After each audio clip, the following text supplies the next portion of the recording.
இன்னைக்கு கழனியில ஒரு மரங்கொத்திங்க புளிய மரக்கிளையில உட்கார்ந்து கொத்திட்டு இருந்தது. மரங்களின் இயற்கை வைத்தியரான மரங்கொத்தி ஆஸ்திரேலியா, நியூசிலாந்து, மடகாஸ்கர் மற்றும் தென் வடமுன பகுதிகளை தவிர்த்து உலகெங்கும் காணப்படும் பறவைங்க.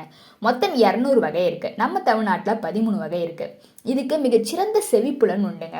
ஒரு மரத்துல போய் தொத்தின உடனே காதை வச்சு கேட்டு பூச்சி நடமாட்டம் இருக்கிற போல தெரிஞ்சா உடனே மூக்கால மரத்தை தொலைச்சு நீளமான நாக்கால லபக் லபக்குன்னு விழுங்கிடும். இதோட நாக்கு நீளமான மூளையை சுற்றி வந்து மூளைக்கு ஒரு பாதுகாப்பாகவும் இருக்குங்க.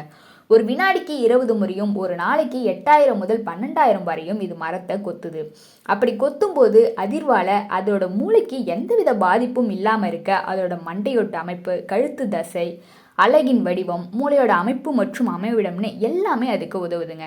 இந்த அதிர்வை டீன்னு குறிப்பிடுறாங்க. மனிதனால 50 டீ அதிர்வை தான் தாங்க முடியும். ஆனால் மரங்கொத்தினால 1200 டீ அதிர்வு வரை தாங்க முடியும்.